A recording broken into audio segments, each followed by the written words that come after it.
Jadi dalam hal ta'assub ni, kita sebutkan tadi apabila dia disebutkan melampaui batas syariat, bermakna perbuatannya itu perbuatan yang melampaui syariat.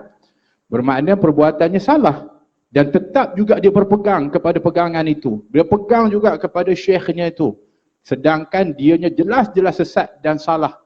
Dan saya rasa orang yang paling tepat untuk nak bahas tentang perkara ini, sebab perkara ini biasanya dalam pantauan, dalam kawalan, dalam perbahasan, iaitu daripada pejabat mufti.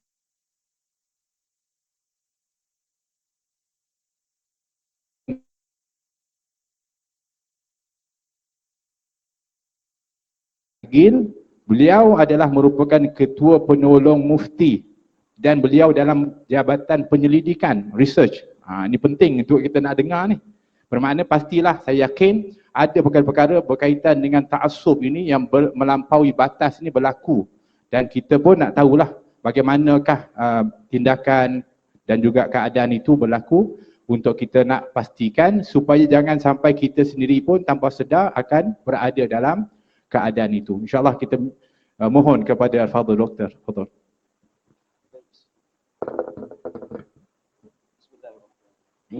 Bismillahirrahmanirrahim. Assalamualaikum warahmatullahi wabarakatuh. Alhamdulillah wassalatu wassalamu ala Rasulillah wa ala alihi wa sahbihi wa man walah wa man tabi'ahum ila yaumil qiyamah, amma ba'd. Alhamdulillah, terima kasih kepada moderator yang dikasihi Al-Habib Najmuddin Al-Khirid, yang berbahagia yang dikasihi Syekhuna Habibuna Al-Habib Adi Zainal Abidin Al-Hamid. Begitu juga sahabat saya, guru saya Al-Fadhil Ustaz Dr. Hafiz Soroni. Saya sebenarnya dapat mesej daripada Taufik ajak saya forum pada malam ni. Saya tanya siapa panel dia. Panel begini-begini. Moderatornya Habib Najmuddin. Allah, kata Syekh bagi Ana jadi moderator. Kita rasa nak cakap macam tu. Sepatutnya Habib Najmuddin duduk sini sebaris dengan Habib Ali dan Dr. Soroni. Tetapi bila tengok soalan tu, okeylah. It's not beyond tidak melepasi saya punya speciality, ada kaitan dengan bidang tugas saya yang saya rasakan saya bertanggungjawab untuk berkongsi. Kalau soalan ni ditanya pada Habib Najmuddin, ialah mungkin kurang sesuai. Ya, tapi lebih bersesuaian untuk saya jawab. Kita cerita tentang definisi ta'assub yang telah dijelaskan oleh Dr. Hafiz tadi, dan jelas kalau dekat berlaku realiti dekat Malaysia ni macam-macam lah. Kalau saya yang bekerja dalam bidang otoriti agama ni, biasa kita kaitkan dengan ajaran-ajaran sesat. Baru-baru ni pada tahun 2021, Mesyuarat Ahli Jawatan Kuasa Perundingan Syarak Wilayah Persekutuan, kami buat meeting dekat Labuan ketika itu, kita sudah putuskan fatwa ajaran terbaru yang sesat, iaitu perjalanan mimpi yang terakhir, PMYT. Ya, ada seorang wanita yang kalau kita tengok tu dia dah isytihar taubat. Ya, sebelum tu dia cakap cukuplah confident, siap mentajsimkan Allah. Dia kata dia pegang bahu Allah, dia tahu bila kematian, bila dia sesat. Adal wa yudil. Ya, maksudnya dia ni sangat menyesatkan dan menyesatkan. Jadi baru-baru ni ditangkap oleh Jabatan Agama Islam Selangor dan diisytihar taubat. Tetapi wilayah persekutuan dan ahli jawatan kuasa perundingan syarak yang dipengerusikan oleh Sahibus Samahah Datuk Mufti Wilayah Persekutuan, Datuk Dr. Luqman Haji Abdullah, dan seluruh bersepakat ahli jawatan kuasa mengatakan ajaran ini tetap kita kena wartakan dia sesat. Ya, pasal apa? Sebab ada dalam kalangan ahli jawatan kuasa tu dia menyilap masuk dekat grup perjalanan mimpi terakhir tu lah. Nak sebut short form susah. Grup mimpi lah senang. Nanti mimpi dikata apa pula kan? Ada orang tu duk kata mimpi, fobia sangat dengan mimpi. Ya, jadi benda-benda macam ni, ajaran macam ni, sebab apa? Masuk dalam grup Telegram tu, perjalanan mimpi terakhir tu, dia punya pengikut dia masih ta'assub. Walaupun dia punya guru dia, syekhah dia tu dah isytihar taubat, tapi ajaran tu masih di carry on, masih lagi dibawa dan dibincangkan dan dipercayai dan diikut dan dita'assub. Ya, itu. Dan hujah-hujah yang dibawa tu Allah sangat rapuh dan kita tak faham. yang di kalangan profesional, bergaji besar, berpangkat dan sebagainya, boleh terpengaruh. Kita pun tak faham. Allahu Akbar, pening kepala. Dia terpaksa diisytiharkan supaya dapat dienakmenkan, supaya dia diletakkan di bawah akta kesalahan jenayah syariah, di bawah wilayah-wilayah persekutuan, akta 599/1997. Baru tadi hafal. Sempat hafal tadi. Tadi nak tahu juga, orang tanya nanti, ada orang undang-undang tanya akta mana? Adalah akta. Selangornya ada juga, setiap negeri pun ada. Dan ada juga fatwa yang sudah diwartakan, maksudnya diwartakan, dipersetujui oleh peguam negara, iaitu ajaran makrifat Tok Kenali. Ajaran ni tak ada kaitan langsung, demi Allah tidak ada kaitan langsung dengan Tok Kenali. Ini dakwaan, penipuan. Ya, ada seorang haji itu, dia bawa ajaran makrifat, dia kata dia belajar dengan bapak dia belajar dengan Tok Kenali, dan itulah ajaran yang sangat menyesatkan, iaitu memisahkan antara hakikat dengan syariat. Dan yang mana kita kena belajar hakikat, syariat ni diperlekehkan. Ya, ada satu dakwaan dekat video dia cerita, dia kata orang syariat dia memang pandang lekeh betul. Ustaz-ustaz yang syariat ni dia pandang lekeh sungguh. Dia kata apa? Dia kata siapa yang merubah syariat? Orang syariat lah yang merubah syariat itu sendiri. Kita dengar, Allah, panas sungguh rasanya kan. Panas sungguh. Ya, dia kata orang hakikat tak pernah merubah syariat. Orang syariat berdiri, sembahyang berdiri, bila sakit duduk. Pergi musafir 4 rakaat jadi 2 rakaat. Dia kata macam tu. Jadi kita rasa geram, dan dia menuduh ahli syariat, sedangkan itu rukhsah, ya. Rukhsah yang Allah bagi, Nabi bagi rukhsah. Ya. Ada hadis Allah suka kita ambil rukhsah dia. Itu dia kata ahli syariat merubah syariat. Dia kata orang hakikat takkan merubah syariat. Patah pinggang macam mana sekalipun tetap sembahyang berdiri. Cuba tengok kalau patah pinggang sekali. Ini ajaran yang memang sudah diwartakan, maksudnya diwarta, saya akan terangkan nanti insya-Allah. Dan ada beberapa ajaran lain, contoh ajaran batini, ya, ada seorang hamba Allah nama kuih. Contohnya goreng pisang. Bukan nama sebenar lah. Ya, dia bawa dakwaan, dan itu sudah diwartakan di beberapa negeri, dan insya-Allah akan dibawa ke wilayah persekutuan untuk diwartakan. So, diwartakan iaitu ajaran dia mengatakan ajaran-ajaran makrifat hakikat juga. Sebenarnya ajaran makrifat hakikat ni ajaran tasawuf yang sangat mulia. Pembawakannya betul oleh ulama-ulama yang muktabar, Imam Ghazali, Imam Al-Junaid, ya. Ramai-ramai lagi ulama yang cerita tentang hakikat makrifat ni tak pernah bercanggah dengan syariat. Hakikat makrifat sentiasa mendampingi syariat dan keimanan. Ya, tiba puak-puak ni pula dia kata, oh hakikat lain, syariat lain. Sampai mengenepikan syariat, itu timbullah ajaran orang yang nama kuih tu. Dia kata seolah-olah, dia kata selagi mana tak khusyuk, tak payah sembahyang. Tak perlu solat. Pasal apa? Kalau solat, kena daklat, masuk neraka. Fawailul lil musallin, dia kata. Alladzina hum an salatihim sahun. Celakalah. Ya, kalau solat pun kena celaka, buat apa? Dia kata dalam Al-Quran, dia berhujah dengan Al-Quran yang bukan kena pada tempatnya. Yang kalau kita lihat, menurut kalam-kalam ahli tafsir, tak ada pun ulama yang mentafsirkan seperti mana dia tafsir. Tak ada satu ulama pun. Dia kata, orang yang solat itu, yang dilabelkan yang lalai adalah orang yang tak khusyuk dalam solat. Ya, jadi kita ni solat tak boleh nak khusyuk. Jadi kalau kita solat tak khusyuk, kena laknat, kena dicelakakan. Ya, kalau macam tu tak payah solat. Senang macam tu. Bukalah mana-mana tafsir, tak ada. Ya, kalau tengok dia punya komen dekat dia punya YouTube tu, komen-komen tu pentaksub sangat ramai. Oh, terima kasih penjelasan, ya. Selama ni kami buat tak salah lah. So jangan menghina orang tak solat. Oh macam tu. Dah masuk akidah irja. Tahu irja? Irja. Islam ni iman saja, tidak ada kaitan dengan amal. Ya, oh salah tak okey. Okeylah selama ni tak pakai tudung. Okeylah selama ni tak sembahyang Jumaat, apa semua. Jadi benda-benda macam ni, dan kita nampak kesannya taksub, dan kita pun pelik ramai yang mengikutnya. Baik, dari segi sudut pihak otoriti pula, kita rakyat Malaysia kita kena faham siapa yang berautoriti. Ya. Kalau orang, ya, kalau tuan-tuan nampak dekat internet, kita tengok golongan netizen kita, Kementerian Netizen Negara. Segala-gala, seluruh kepakaran ada dekat netizen kita, tuan-tuan.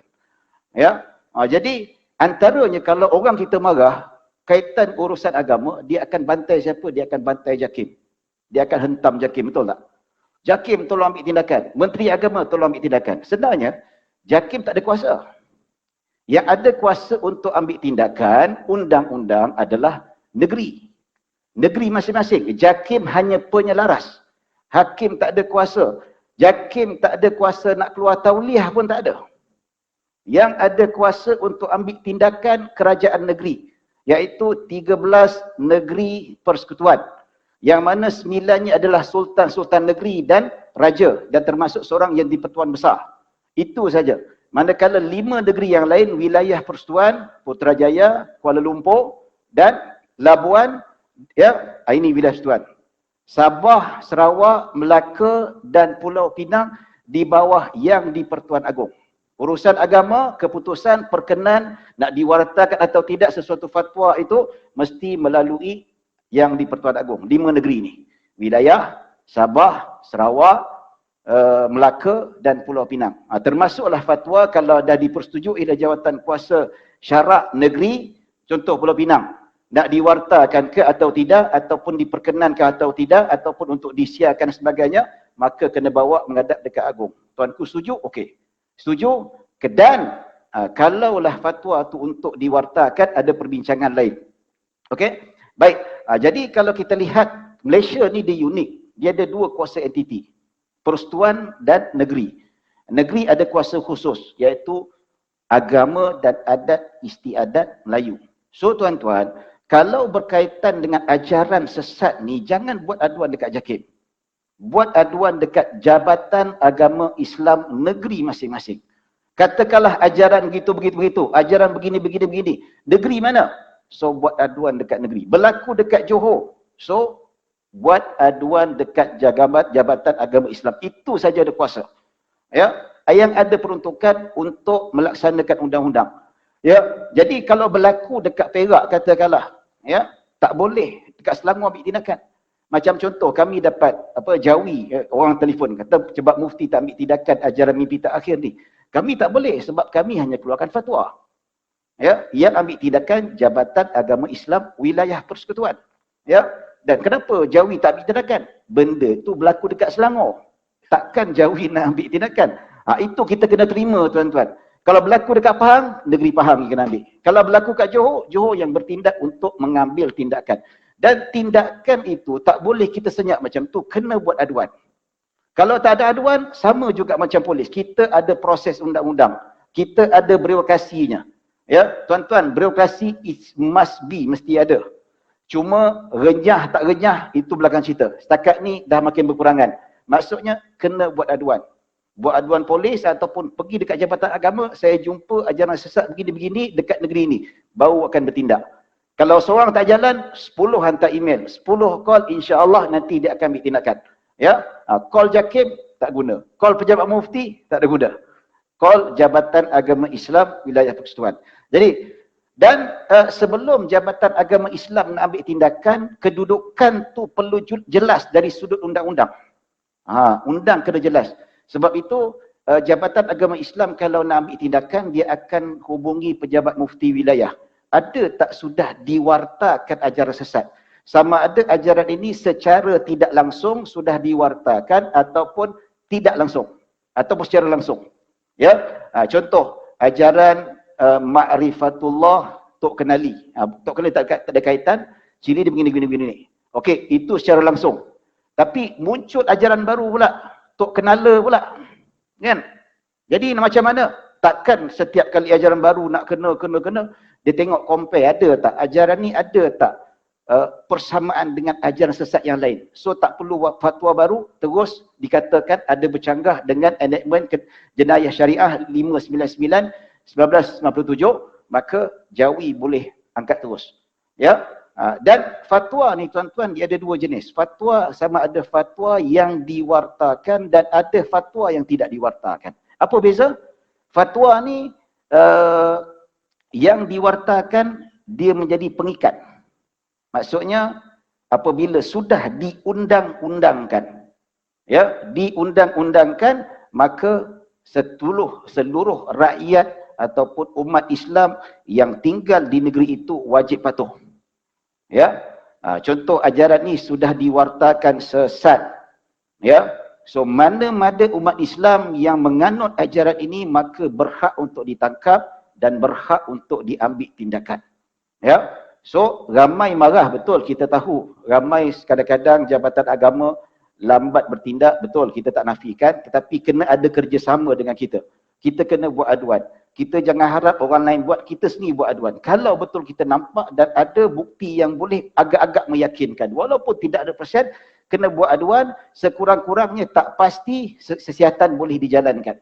Ya, jadi betul tuan-tuan, kalau diambil undang-undang ni, kita kena faham dan kita kena terima hakikat, undang-undang jenayah syariah kita sangat-sangat minimum. Maksudnya kena tangkap, lepas dia buat lagi. Denda tak boleh lebih 5,000. Penjara tak boleh lebih 2 tahun. Sebat tak boleh lebih 6 kali sebatan. Ya, berapa ramai ajaran sesat yang kena tangkap, dia dijatuhkan hukuman penjara atau denda, bayar denda 5,000 je bro. Pengikut seorang 100 kutip bebas dah, tak ada masalah. So, ya. So, ada benda yang kekurangan dekat negara kita ni tuan-tuan, kita perlu perjuangkan daripada sekarang. Ya, perjuang untuk memartabat, untuk menguatkan undang-undang syariah, kita kena berjuang dari sekarang. Mungkin tak berlaku untuk kita, untuk anak nenek kita, untuk anak cucu kita. Tuan-tuan, dekat wilayah Persekutuan tidak ada enactment murtad. Tak ada enactment murtad. Tak ada enactment murtad, hukum khusus tak ada. Negeri lain ada. Itulah, tak lebih 5,000 2 tahun. Itu je. Nampak? Nak buat hukum sendiri, langgar persekutuan. Ya. Dan sangat mencabar sekarang ni, keputusan-keputusan mahkamah syariah sering dicabar ke mahkamah persekutuan. Dan ada beberapa kes mahkamah syariah kalah. Golongan-golongan liberal ni sangat licik. Ya. Kita tahu bising saja, tapi kita tak ada usaha untuk memartabatkan. Kita tak ada usaha nak undi siapa yang boleh memartabatkan syariah RUU 355. Sebut jugalah. Ini bukan cerita politik. Kita nak ceritakan sampai bila denda 5,000 saja. Sampai bila penjara 2 tahun saja. Sampai bila? Kalau you all tak nak berjuang dari sekarang, sampai bila? Biarlah sekali berzina 30 tahun penjara. Macam tu. Itu kita nak. Tapi bila kita nak perjuangkan, dipolitikkan, dibegitulah. Padahal untuk kebaikan kita. Tambah lagi dengan kerjasama ataupun campur tangan bukan Islam. Padahal undang-undang jenayah syariah ni untuk orang Islam saja. Yang bukan Islam nak campur apa hal? Ya. Jadi tuan-tuan dan puan-puan dirahmati Allah Subhanahu Wa Taala, memang kita ada peruntukan, kita ada kuasa untuk tangkap ajar-ajar yang ta'assub ni. Tapi saya tanya balik, jauh mana hukuman yang kena? Besar mana hukuman dia? Itu je lah. Tangkap, lepas, bayar denda, lepas. Man, nak penjara, sebab bayar boleh. 5,000 je. Sampai bila? Itu je lah. Nak gantung tak boleh. Nak penjara 20 tahun tak boleh. Seumur hidup, lagilah tak ada. Nak denda 50,000 pun tak ada. Tuan-tuan, tangkap harimau Malaya, ya, yang kita buru tu, itu denda beratus ribu tu. Kan? Denda. Ya. Dekat wilayah, ya. Berzina 2,000. Tu paling tinggi. Ajaran sesat 2,000. Fikir sikit. Ya. Kita bising-bising, tapi apa usaha kita untuk ke arah tu? Sorry lah, saya masuk pada ni sikit. Alang-alang dah ada kita cerita lah kan. Ya, kebetulan dijemput untuk cerita tentang bidang otoriti yang saya bekerja ni. Ya. Jadi kita kena lihat. Dan fatwa yang diwartakan ni kita kena lihat. Kalau peringkat wilayah persekutuan, negeri-negeri Selat dan Sabah Sarawak, dia bergantung kepada persetujuan agung dan peguam negara. Maksudnya, ahli jawatan kuasa dah wartakan begini-begini, dah diputuskan hukuman begini, ya, nak diwarta apa atau tidak. Contoh vaksin. Vaksin wilayah setuju bahawa hukumnya harus. Ya, bukan haram, halal dan sebagainya. Cuma nak diwarta atau tidak. Jadi warta tak adalah, cuma sebagai satu fatwa yang tidak mengikat.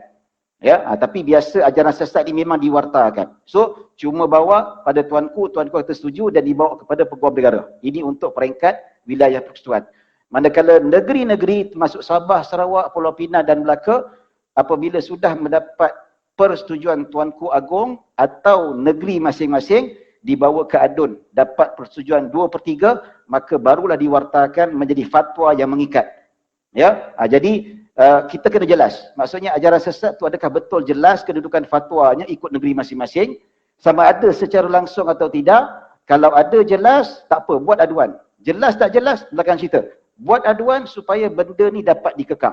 Kalau boleh, saya nak bagi teknik macam mana nak buat aduan.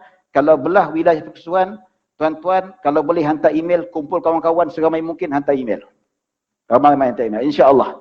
Kalau seorang dua tu mungkin terlepas pandang ataupun ya mungkin wallahu alam, kita pun tak tahu macam mana. Jadi dari segi sudut tu itu yang boleh dijelaskanlah Habib, mudah-mudahan dapat membantu untuk menjawab persoalan tentang kedudukan peranan pihak berkuasa terhadap ajaran-ajaran yang membibitkan ta'assub guru ini yang tidak bertempat, yang betul-betul bercanggah dengan ajaran Rasulullah sallallahu alaihi wasallam dan para sahabat dan ulama ahli sunnah wal jamaah. Wallahu a'lam. Jazakumullah khair kepada Al-Fadhil Dr. Shahrizan, masya-Allah. Jadi bermakna kalau kita faham untuk kita ni nak dakwa orang ta'assub ni, tak boleh kita pun suka-suka nak pergi claim orang tu ta'assub.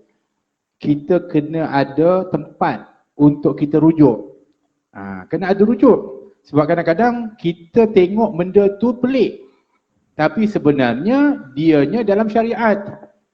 Dianya adalah perkara yang betul, bahkan lebih betul daripada yang dia sangka tu. Ada berlaku. Tapi kerana dia jahil, dia tak tahu, maka dia menyangka orang tu sesat. Jadi oleh kerana itu, penting betul ilmu ni. Dan penting betul kita ada guru dan rujukan kita seperti Jabatan Agama, Pejabat Mufti. Kita kena ada supaya jangan sampai kita mudah-mudah tuduh orang sehingga akhirnya rupa-rupanya kita akan malu sendiri. Ada orang kadang-kadang dia cakap orang tu salah, tapi ternyata orang tu ada dalil yang jelas, bahkan ianya betul. Sehingga akhirnya orang yang tegur, orang yang menyangka buruk ni, akhirnya rupanya dia yang salah. Maka dia tahulah maknanya dia jahil sangat. Malu kan. Sebab tu pentingnya guru ni. Sebab tu kalau kita tengok, pentingnya peranan guru ni apabila kita nak menuntut ilmu. Maka kalau tadi Dr. Shahrizan kata tentang satu perkataan, nama tasawuf. Dan orang-orang yang dikenali dengan ahli sufi disebutkan. Inilah sebenarnya yang biasanya lah orang akan tujukan. Ta'assub ni banyak tentang perkara ni. Walaupun kita tak nafikan, kata Dr. Shahrizan tadi memang ada. Kalau kita tengok dalam bab-bab orang-orang yang mendakwa dirinya ahli sufi, tasawuf, dia dakwa lah. Kemudian dia mengatakan dia adalah bercakap tentang hakikat makrifat. Memang kita nafikan ada yang di luar batasan, sesat, salah. Tapi tasawuf ini adalah suatu yang mulia dan merupakan ilmu yang utama dalam Islam ini. Bahkan sebenarnya daripada ahli sufi inilah, mereka lah yang sebenarnya telah menyusun daripada apa kita panggil seiring yang namanya hakikat makrifat dan syariat. Dengan begitu cantik, dengan begitu elok, dalam satu yang disebutkan tradisi ilmu Islam dari segi sudut pengambilan ilmu itu sendiri.